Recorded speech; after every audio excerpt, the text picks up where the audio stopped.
Deputy commissioner کو جو ہے مراسلہ بھی جاری کر دیا ہے، جس میں دہشت گردوں اور ان کے سہولت کاروں کے خلاف کارروائی کرنے کا بھرپور فیصلہ کیا گیا ہے، جبکہ دہشت گردوں کے تمام نیٹ ورک بھی فوری طور پر ختم کرنے کی جو ہے وہ ہدایات جاری کر دی ہے، جبکہ مراسلے کے مطابق دہشت گردوں کے خاندانوں کی معلومات نادرا سے حاصل کی جائے گی اور روابط ثابت ہونے پر جو ہے ان کے خلاف کارروائی کی جائے گی۔ اسی طرح محکمہ داخلہ نے سرکاری ملازمتوں میں موجود دہشت گردوں کے رشتہ داروں کی بھی جانچ پڑتال کرنے کا فیصلہ کیا ہے اور بہت شکریہ نواب شیخ۔ سطح پر دہشت گردوں کا ڈیٹا اکٹھے کرنے سے متعلق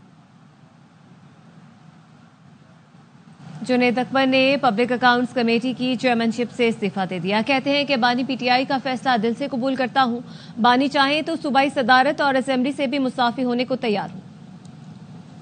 آپ نے دے دیا؟ بالکل، میں نے برسک گور صاحب کے حوالے کیا ہے اور جو بھی پارٹی کا فیصلہ ہوگا، جو بھی خان کا فیصلہ ہوگا، انشاءاللہ تعالی میں ایک منٹ اس پہ نہیں سوچوں گا اور خان صاحب کے فیصلے کے ساتھ میں اسے دل سے قبول کروں گا اور انشاءاللہ تعالی اس کوئی بات نہیں، یہ عہدے میرے لیے کوئی اہمیت حیثیت نہیں رکھتے۔ خان صاحب اگر چاہے تو صدارت بھی میں دینے کو تیار ہوں، خان صاحب چاہے تو اسمبلی سے استعفیٰ دینے کو بھی تیار ہوں، خان صاحب کا جو بھی فیصلہ ہوگا وہ ہوگا۔ امریکی صدر ڈونلڈ ٹرمپ مشرق وسطی کے اہم دورے پر سعودی عرب کے دارالحکومت ریاض پہنچ گئے۔ شاہ خالد ایئرپورٹ کے رن وے پر ولی عہد شہزادہ محمد بن سلمان نے خود ان کا استقبال کیا، اعلی حکام سے امریکی صدر کا تعارف کرایا۔ طیارے سے ایئرپورٹ کے وی آئی پی لاؤنج تک روایتی بنفشی قالین بچھائے گئے۔ رائل نیوی بلو سوٹ میں ملبوس صدر ٹرمپ نے بنفشی رنگ کی ٹائی لگا رکھی تھی۔ معزز مہمان کی روایتی قہوے سے تواضع کی گئی۔